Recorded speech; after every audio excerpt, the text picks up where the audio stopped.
This episode of the Breakthrough Success Podcast is brought to you by Jobber. Jobber is your business's command center. The easy-to-use app powers your sales, operations, and customer service all in one place. Go check them out at getjobber.com/breakthrough to receive 20% off your first 6 months. What's up, Breakthrough Success listeners? Mark Bird, the podcasting coach here, helping people to launch, grow, and monetize their podcasts. And one of the things you have to learn as a business owner is how to become a leader. And part of being a leader is not just leading yourself if you're a solopreneur, but also leading others and helping them become better individuals. And that will help your business because you'll have more high performers working for your business. So we're going to talk about some of the secrets we can utilize to become a centered leader who inspires others. So our guest who joins us today, she is one of Australia's leading experts on leadership, and she specializes in the people stuff, the stuff that gets in our way of producing results and the stuff that lightens us up. Our guest is also the author of 3 books, with her 4th book, People Stuff, The Power of Perspective for Better Leadership, due out in 2020. So our guest who joins us for this episode of Breakthrough Success is none other than Zoe Routh. Zoe, welcome to the show. Oh, thank you, Mark. It's so great to be here. I'm so excited to talk to you today. Zoe, thank you so much for taking the time to be on Breakthrough Success. And I feel like with leadership, it's one of those things where people may think of it more as the position and less of the qualities that produce a good leader. And I know since you lead in this field, you could definitely help a lot of people have the right mindset when it comes to leadership. So I'm wondering if you could share with us what made you focus on leadership. Why is this such an important area for you? I think all my life, I've been focused on people, and people in the wilderness context is sort of how I got started. So I led canoe trips in Canada. And from that very early time, when I was leading younger people who were just a year or two younger than me, I worked out that leadership is critical in any context, whether you're sitting around the fire having a chat, or whether you're going through a room, or you're having a difficult conversation. The ability to show up and be present and to help other people feel comfortable and safe in your presence, no matter how crazy the situation, is one of the core elements that's required to be effective, to help guide a group of people to whatever outcome or a goal that they want to get involved with. So that's sort of how I started getting involved in leadership, was way back when I was, leading canoe trips across the wilds of Canada. And I mean, in that kind of an example, it's not necessarily a business context, but it is a context where we all have the opportunity to lead in some capacity. And if we lead in the smaller spots, it's going to be easier for us to deliver on the bigger spots. And I feel like leadership, the mentality is all the same, regardless of if it's a small thing or a big thing. You have to have that mentality. So based on what you've done with your work, what would you say are some of the secrets that these good leaders have that other leaders may be lacking? I'd say the first thing is connection is currency in leadership. So how we show up, how we engage with others, how we help others to feel safe and secure and valued and welcome and wanted is the critical piece that helps build team engagement, and then therefore how a team can then produce results. So I think that's one of the key differentiator between leaders who just smash it out of the ballpark and people love to follow them, and those who don't, because those who don't connect. They dictate rather than engage. And that's sort of the number one secret I'd start with. And I definitely love that connection piece. I mean, I do a lot of interviews for all my podcasts, all my virtual summits. It's one of my favorite ways to get to meet new people. I mean, I'm in New York right now. Zoe's in Australia, and it's amazing we're even able to have this conversation. So connection to me is something highly valuable as well. I'm wondering if you could share with us, how can we as leaders get better at connecting and get better at connecting with more people? Look, it comes down to just being curious as a starting point, and actually being interested in what people have to say and where they're coming from. I was speaking to a good friend of mine today, and I asked her, what surprises you about people? And she said, the fact that people are surprises her. And I said, so what do you mean by that? She said, everybody has a story. And you don't know when somebody rocks up in front of you what's below the surface. You don't know what's been on their journey and what kinds of experiences they've had. And so I think as a starting point for building connection is being curious about that. So we're meeting for the first time through video and audio, and I'm so curious about your background and your life and what you want to aspire to. And I think having that quality of curiosity and wanting to understand where somebody's coming from, where they're going, and what's important to them is the starting point for great connection. So once you have the curiosity, then you go into questions, asking people about themselves rather than trying to tell people what you think. Always being curious about other people's perspective. And that's why perspective is such a key part of my next book. And I think that really is the door opener for so many powerful things in leadership. So perspective, curiosity, and questions would be a good starting point. And I find it interesting, like you say, like, be interested in what people have to say. And that sounds really simple, but it's not always easy to do, because I feel like a lot of people are in a rush to, say their thing. And then instead of having a conversation, you just have a string of monologues that may look like a conversation, but they're monologues. No one's really listening to each other. Everyone's talking something different. So how can we get better at truly listening to people and being engaged in what their work is? Yeah, I think you point out a really big problem, and I see it a lot in politics in both Australia and the US. That's sort of polarized conversations where it's all about pushing your own wheelbarrow and making sure that your point gets heard, but it doesn't really get heard. And they say people want to be listened to, but really they want to be heard.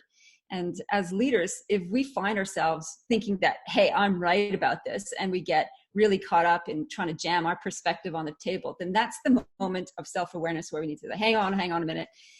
I'm probably missing something. In fact, there's a great expression that says, every time you think you're right, you're probably wrong. And I have a friend who has this little card he wears in his pocket that reminds himself, and it's a quote, I can't remember who it's from, but he says, just remember, you might be wrong.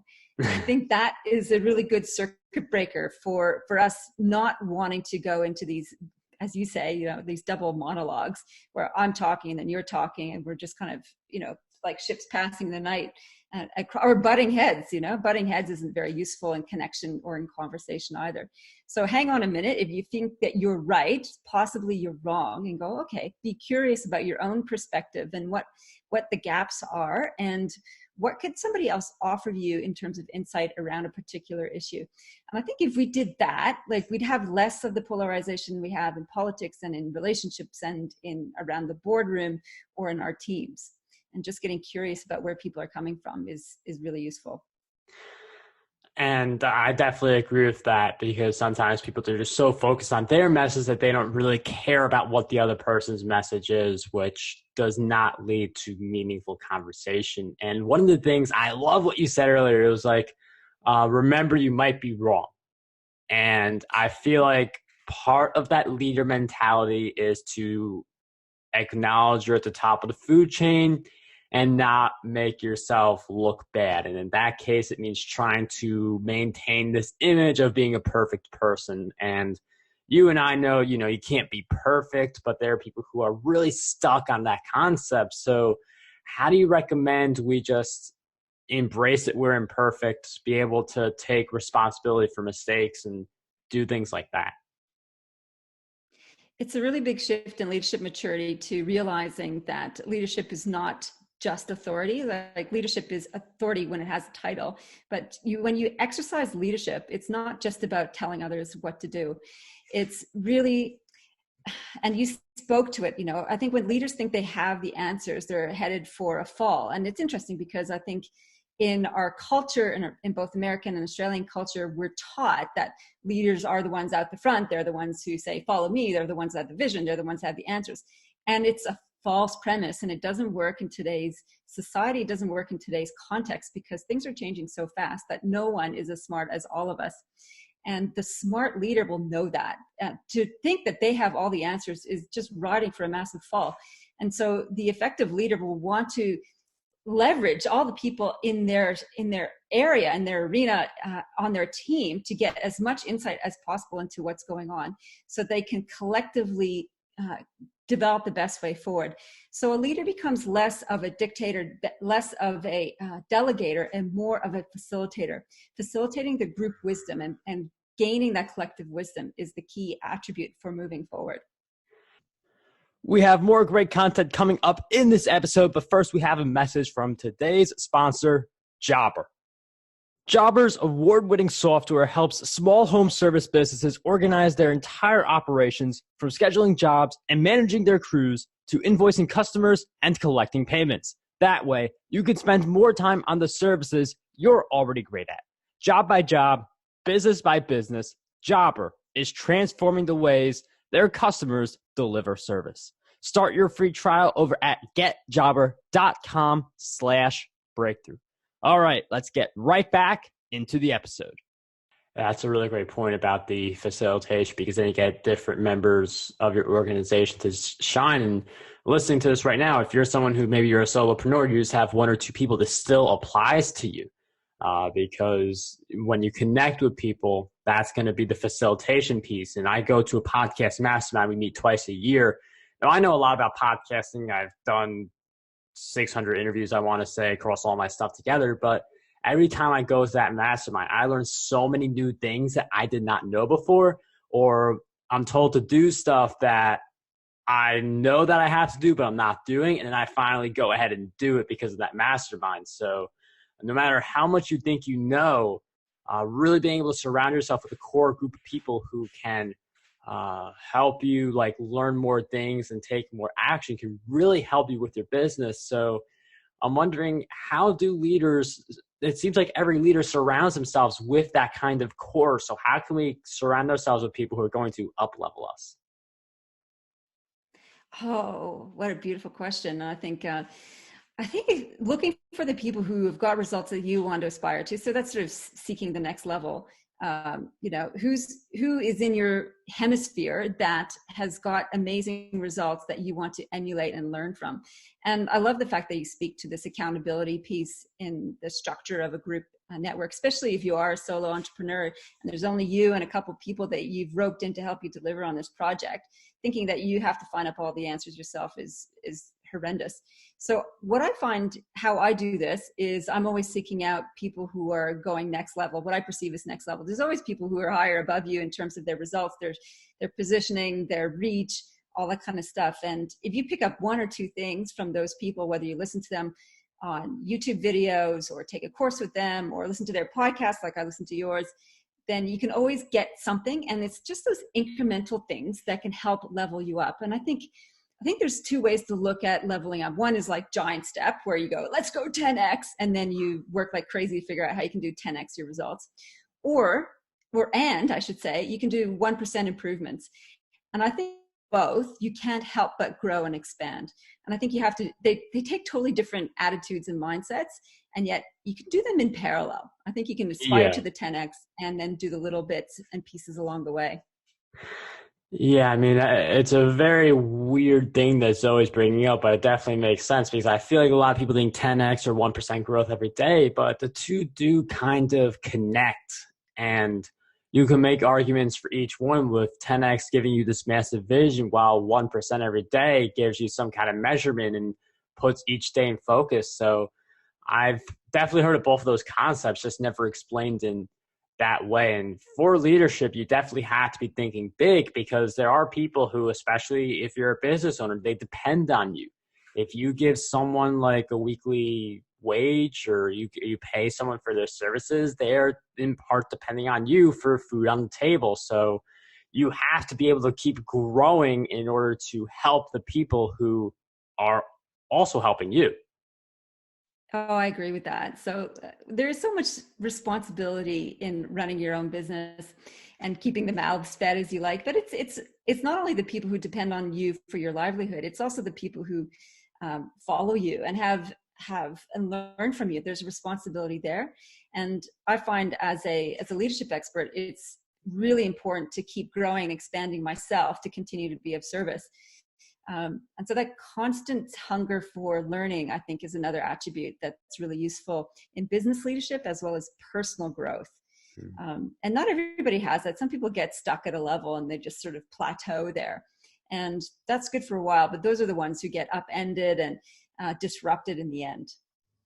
Yeah, that continuous learning piece is very important. I mean, I'm at the point where I'm interviewing around 100 people each month, so that's a lot of My knowledge to get. goodness, Like, that's enormous. it's a lot. I mean, but I mean, it's something that I enjoy doing, and I mean, hearing from people like Zoe, and it is a big part of my business. It makes sense for me to interview that many people, and that's why I don't necessarily. I used to read a book like a day. There was a stretch where I did that for a whole month, but to me, interviewing people makes more sense just because of the relationship building that's also happening. So for anyone who's thinking of like, oh, like I want to learn, what's the best way to learn? I really recommend interviewing people because I feel like that's how you not Oh, just I learn, but agree. you relationships. Yeah, I agree with that. There's something really joyful in hearing people's stories and their insights. Can I ask you a question? Is that Oh allowed? yeah, let's switch it. So, if you're interviewing like 100 people a month, that's an enormous amount of people. What have you discovered is the most surprising thing about people? Wow. I would say that it's surprising how a lot of people they have different walks of life, but they kind of have like a lot of people are the same in the sense where I feel like you have the same super basic ambitions. Like you want to, accumulate revenue. You want to be there for the people who you want to be there for. So I feel like even though people have a lot of different paths and different careers, we all have very similar things that mean very much to us. And I just feel like there's a lot more similarities between all of us, even though we could all be very, very different, like a lawyer versus a doctor, or like a creative versus like a corporate employee. There's like so many different walks of life, but all similar paths at the end. And have you had your perspective changed in any of the interviews that you've done? Like somebody said something or told a story and you went, whoa, I see the world differently now. Wow, I love this flip, but there's a few things that That like was it. I won't ask anymore. no, I love this flip, but I mean, like, there was someone recently who came on Ditch the Job, my other show, and he talked about volunteering, and that kind of reawakened, like, hey, like, volunteering is like really good to do for the other person. It renews you. It gives you a lot more motivation to do the work you do if the work you do is helping people. So that's just one of the many ways that I've changed because of all these interviews I've done. Oh, wow. That's cool. That's really cool. I love that. I love that how that's a story of connection. That's what volunteering is, has opened up your heart. And I mean, you're a busy guy. You've got a bunch of massive projects. To find space for volunteering is quite enormous.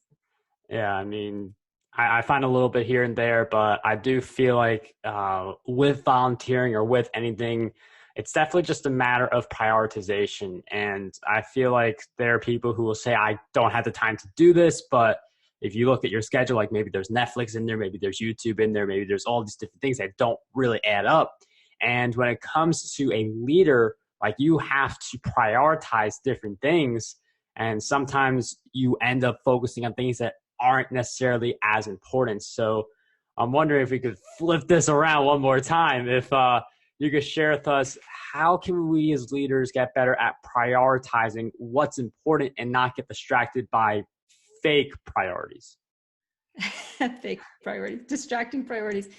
Yeah, great. So I just ran a retreat for a group of leaders up in the mountains, and we did a couple of exercises around this. And there's a couple of different activities you can do for yourself. And I love this one. It's a creative one where you write a letter from your 80-year-old self to your current self saying, and you're channeling your 80-year-old self, say, what advice do you give to me now about this year or decade ahead?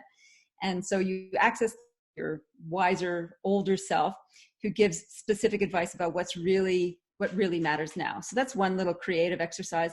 Another one is basically what I do is I have them draw two pyramids or two triangles. One is a triangle which is got the peak at the top, and then there's an inverse triangle right next to it. And the first one is you kind of allocate it to the triangle, how much time you spend on all of your activities currently. So at the bottom of the triangle, you spend the most time, let's say at work. So you put work down the bottom, and then you add into your pyramid all the other things that you do across the bulk of your week, say, that are your time allocators.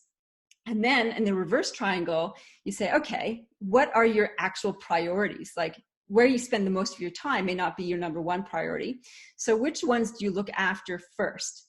And so it's kind of a diagnostic, sort of reverse engineering. Sometimes they're in parallel and sometimes they're not. And then I ask people the question, is this working for you? Is the amount of time you're spending on these things and what you're prioritizing first actually taking you towards the outcome that you want? Is it creating the life that you enjoy? Is it creating the business that you enjoy? Are there things that need to come out of the triangles? Are there things that need to be amplified in the triangles? Are things that need to be reordered in there? Because when we look at, to take a diagnostic snapshot of what we're doing right now, we can project into the future where we're going. And it's only by making decisions now that we can change our future, because the future will come no matter what, but it only comes day by day, moment by moment. So it kind of harnesses back to that. So those are the two little exercises I would suggest in terms of making sure you sharpen your priorities.